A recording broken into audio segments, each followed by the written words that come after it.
Welcome to Daily Wisdom 0 to 1 by Peter Thiel. On education.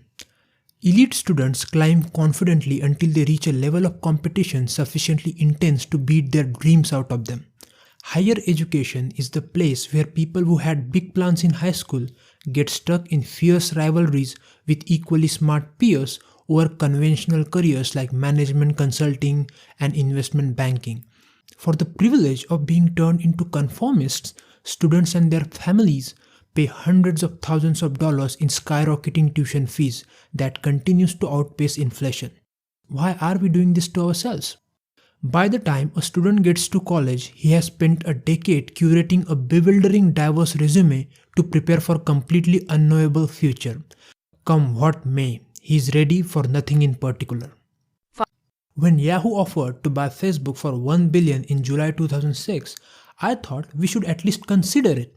But Mark Zuckerberg walked into the board meeting and announced, "Okay guys, this is just a formality. It shouldn't take more than 10 minutes. We are obviously not going to sell here." Mark saw where he could take the company and Yahoo didn't. Hiring consultants doesn't work. Part-time employees don't work. Even working remotely should be avoided. Because misalignment can creep in whenever colleagues aren't together full-time in the same place every day. If you are deciding whether to bring someone on board, the decision is binary. Ken Casey was right. You are either on the bus or off the bus. As a founder, your first job is to get the first things right, because you cannot build a great company on a flawed foundation. If you are less sensitive to social cues, you are less likely to do the same things as everyone else around you. Here is a hierarchy of priorities to consider. First people, then products, then traffic, then revenue. If your goal is to never make a mistake in your life, you shouldn't look for secrets. The prospect of being lonely but right, dedicating your life to something that no one else believes in, is already hard. The prospect of being lonely and wrong can be unbearable.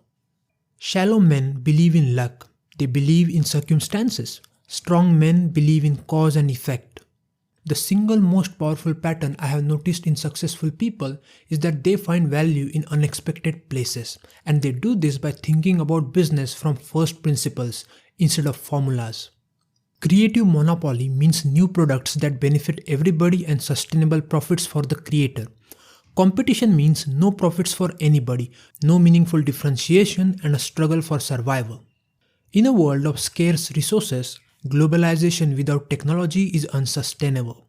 You should focus relentlessly on something you are good at doing, but before that, you must think hard about whether it will be valuable in the future. You have invented something new, but you haven't invented an effective way to sell it. You have a bad business, no matter how good the product is. The best projects are likely to be overlooked, not trumpeted by a crowd. The best problems to work on are often the ones nobody else even tries to solve. All failed companies are the same. They failed to escape competition. In the most dysfunctional organizations, signaling that work is being done becomes a better strategy for career advancement than actually doing work. If that describes your company, you should quit now. If your product requires advertising or salespeople to sell it, it's not good enough. Technology is primarily about product development, not distribution. Every moment in business happens only once. The next Bill Gates will not build an operating system. The next Larry Page or Sergey Brin won't make a search engine. And the next Mark Zuckerberg won't create social network. If you are copying these guys, you are not learning from them. Customers won't care about any particular technology unless it solves a particular problem in a superior way. And if you can't monopolize a unique solution for a small market, you will be stuck with vicious competition. Brilliant thinking is rare, but courage is in even shorter supply than genius. The most valuable business of coming decades will be built by entrepreneurs who seek to empower people rather than try to make them obsolete. Follow for more.